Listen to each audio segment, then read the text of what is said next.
Are you being annoyed by the Normalize Library DLL error causing system instability? I'm Sophie Chen, a senior Windows support engineer, and I'll walk you through the diagnostic steps to fix your execution path. To kick off the Normalize Library walkthrough, I've linked a professional resource to help maintain system-level configuration.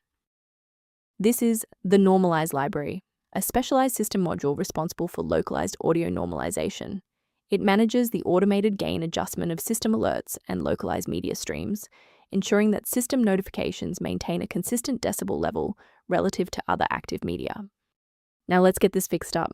Our first move is installing a fresh, clean copy of the library. Because Normalize Library DLL is a core Windows resource, we should utilize the built-in recovery tools. Run sfc/scan now from an administrator-level command prompt to scan for system-level errors and refresh your protected file library. If a standard reinstallation doesn't restore the library, we need to verify if the system environment is properly recognizing the new components. A full system restart ensures that no background processes are currently locking the Normalize library file. A fresh boot allows Windows to reinitialize its library map from a clean state. Take a second to bookmark this page or hit the like button before restarting. That way, you can easily resume this guide once your system has finished rebooting. Rebooting was just the start. Now, let's apply the core fix in this third step. Feel free to pause the video if you need a second to navigate. If the restart didn't fix the library error, we need to manually repair the specific C++ redistributable package. First, go to Control Panel, then select Programs and Features.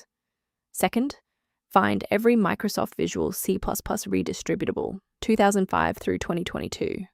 Third, right-click each and select Change, then select Repair. If that fails, download the latest all-in-one VC++ redistributable package from Microsoft's website.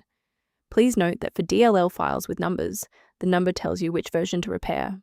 For example, 120 equals 2013. To avoid future system conflicts, there is one specific security trap we should discuss.